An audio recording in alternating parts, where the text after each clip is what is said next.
whether it was through his insane workout regimen. One of my deep, dark secrets, a lot of people have probably heard of this, but it's basically an 8-hour arm workout, and it's made up of 16 mini workouts. Or his memeable personality.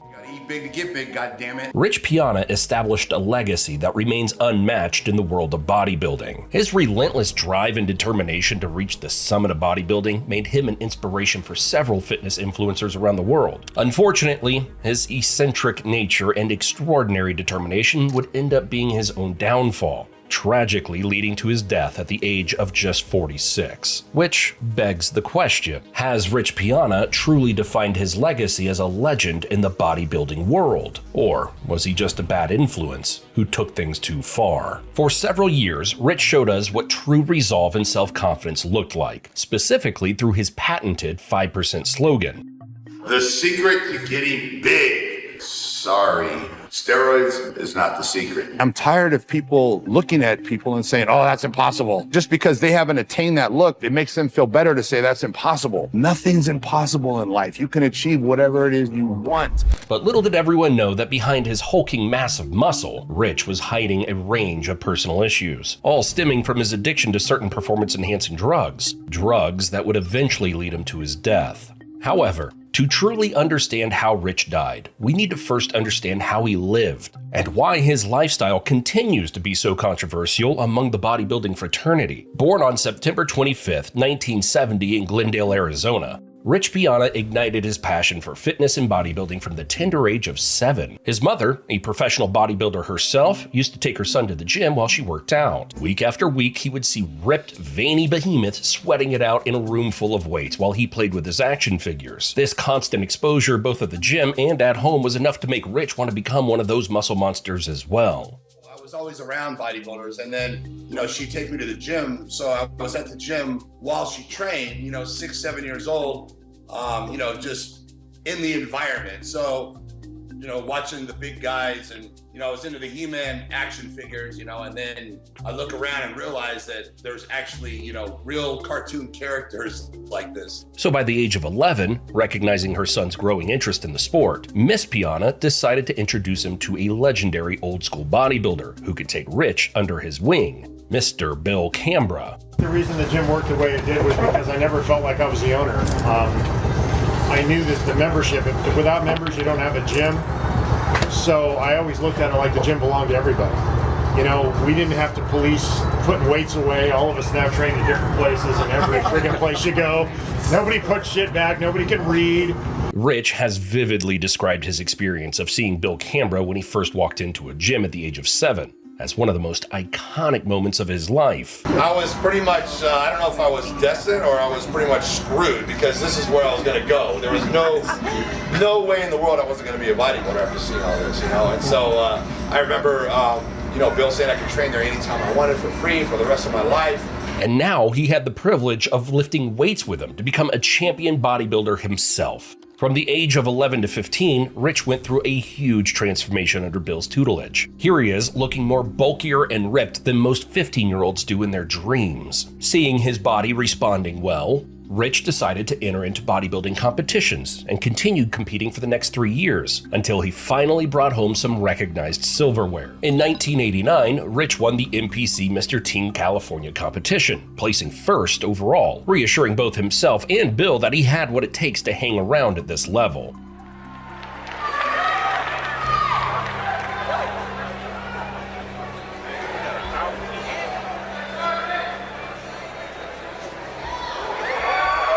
At this point, his career as a professional bodybuilder had officially taken off, and Rich had no plans of slowing down. His dedication to his craft saw him enter and rank close to the top in several regional and national competitions across the US. However, his next major success came in 1998, when he placed first in the NPC Mr. California competition, along with several other regional competitions. Rich himself describes the training regimen he had to follow during this 1 year as the hardest of his life. He was constantly pushing his body to the limit in hopes of becoming a champion bodybuilder. I'm going to talk about the craziest regimen I've ever done in my life. Basically, it was between the time I won the California overall to the time I was competing in the USA's, and I placed 7th.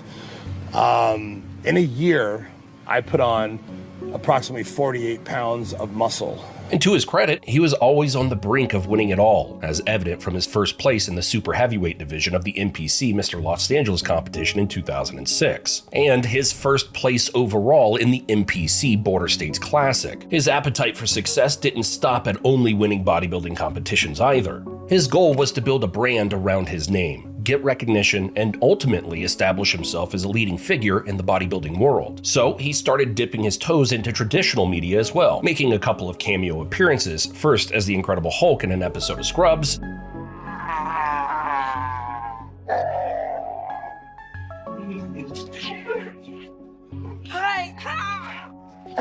and later as part of Bryan Cranston's Goon Squad in Malcolm in the Middle. So I was watching Malcolm in the Middle and I recognized somebody. That's freaking Rich Piana. Unfortunately, however, all this media attention didn't seem to help him in his bodybuilding career, which kind of fizzled out once he placed 8th in the 2009 Mr. Olympia and 6th in the 2010 edition of the event. But Rich knew there were other ways to earn him recognition for his name and style of living, which led him to making probably the best decision of his career, starting a YouTube channel. On April 11th, 2011, Rich started his YouTube channel with the name One Day You May. His content at the time was like every other fitness influencer of his generation. Daily interview videos of well-known bodybuilders at competitions, vlogs about his training regimen, and motivational videos featuring stories of his own life. But it was his never say die persona that resonated with fans, resulting in his channel picking up steam.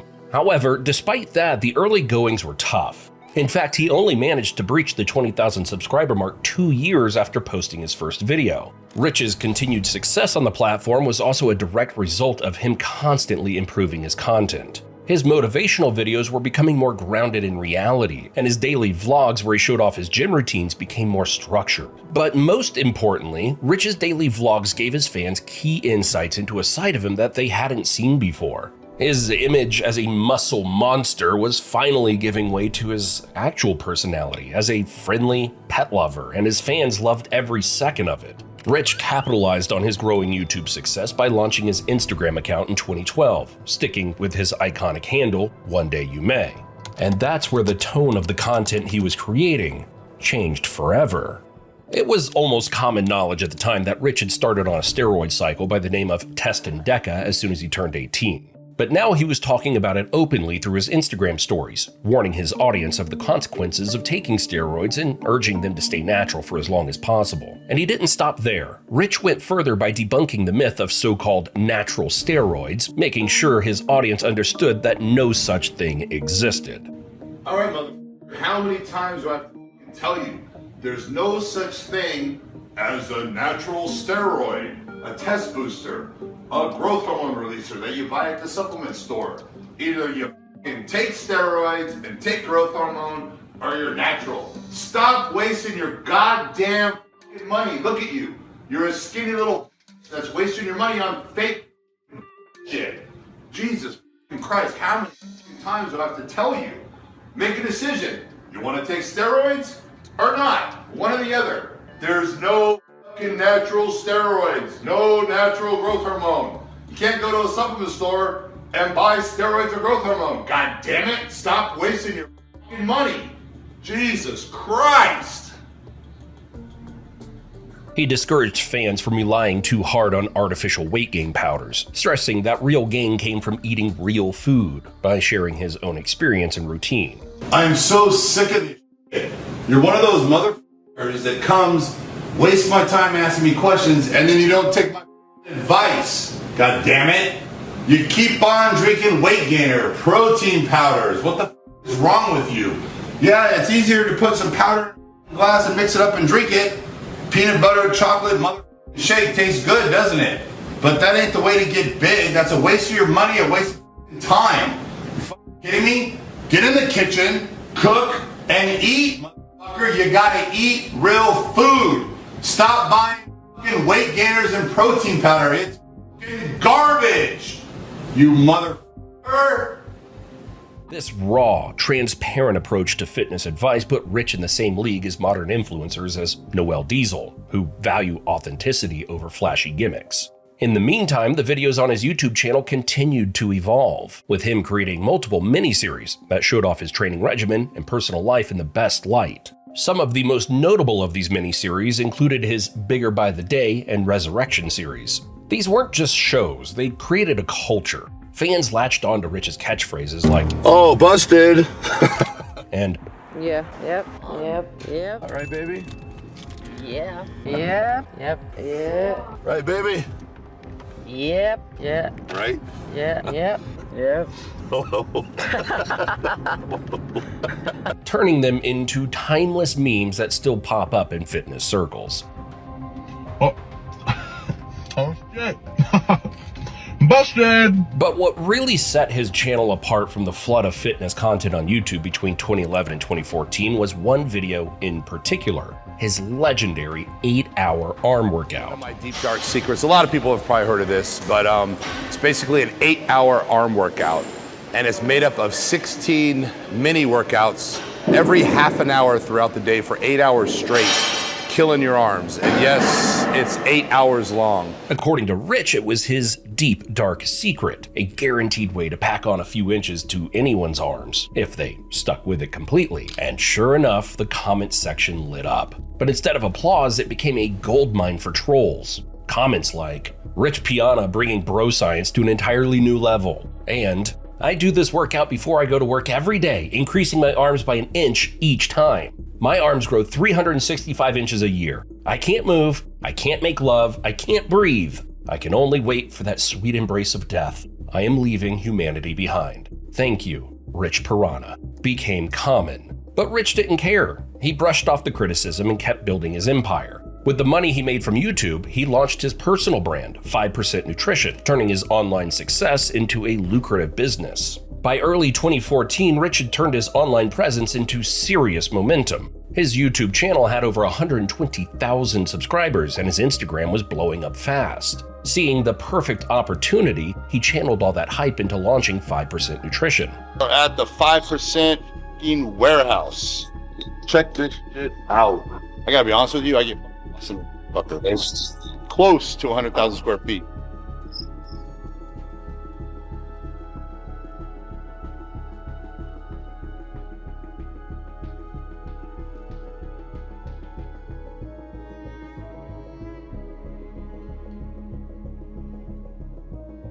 Which was built on his personal motto, only 5% of people are willing to sacrifice everything to achieve success. Let's talk about 5% mentality. 5% mentality basically is a person that's willing to do whatever it takes to reach his goals. And that is basically anything in life.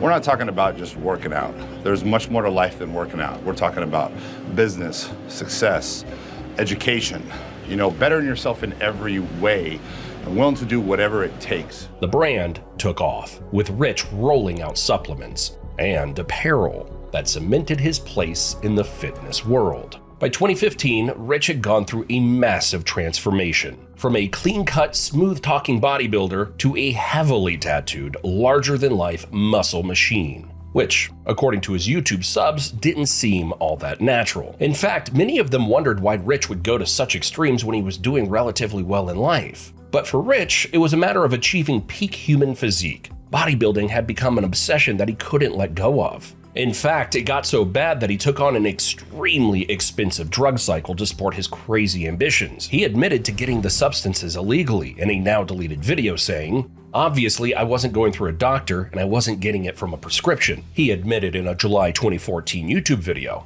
Steroid is prescribed for HIV, and a lot of the guys that are prescribed the growth hormone don't take the growth hormone because they can sell it for a decent amount of money. Steroid goes between $400 and $600 a kit, so I was paying about $2,000 a month for my growth hormone. All while openly warning his Instagram and YouTube followers about the dangers of long-term steroid use, Rich was living proof of its toll. He admitted that the sheer volume of steroids he was using made training increasingly difficult, often forcing him to rely on painkillers just to push through his daily routines. I'm totally 100% aware that damage is being done to my body by the choices I am making. I know for a fact that doing what I'm doing is going to cause damage.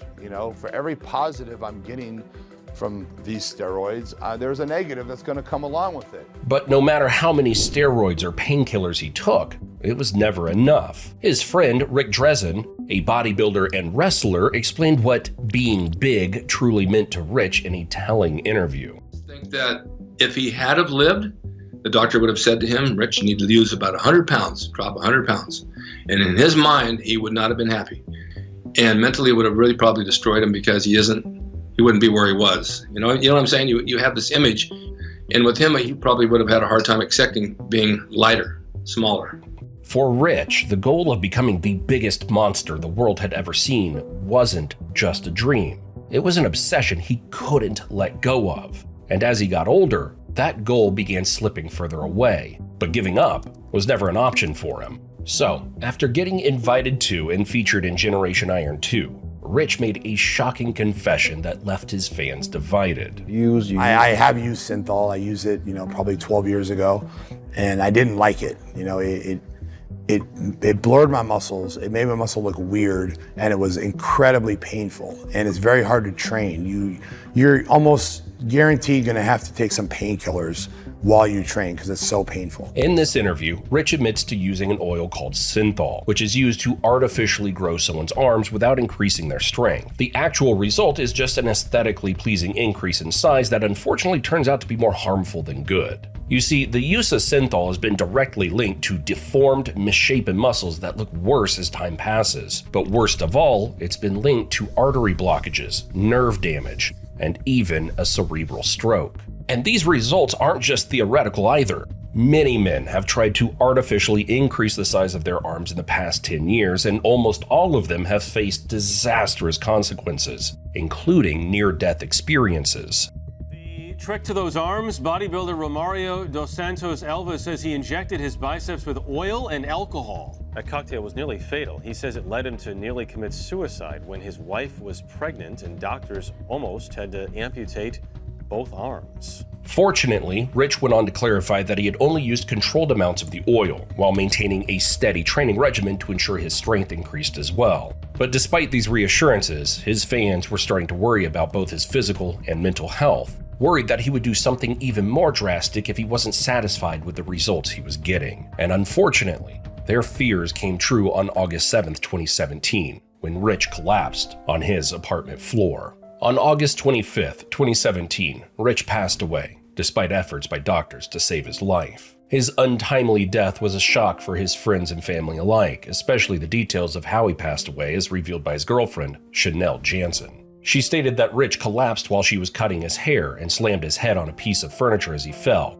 completely knocking him out. She attempted CPR to no avail until the paramedics arrived, and Rich was put in an induced coma after being assessed at the hospital in order to reduce swelling in the brain and prevent further damage. It was found that Rich's heart and liver weighed twice the size of any normal human being, and he was struggling with a severe heart condition and likely suffered a cardiac arrest, which led to his death. However, he was ultimately pronounced dead 2 weeks later. His wife, Rich Piana, who he was still legally married to, announced his death to his fans through her touching Instagram post. "I'm in tears writing this that Rich Piana has just passed away. I can barely believe this. I am so saddened and heartbroken that he didn't make it." And just like that, conspiracy theories surrounding his death started to spread, pulling to any possible piece of information to paint his death in a controversial light. And to be fair, there was plenty to speculate about. White powder was reportedly found on his body, sparking rumors of drug use, specifically cocaine. But according to reports, it was actually protein powder he had been snorting earlier.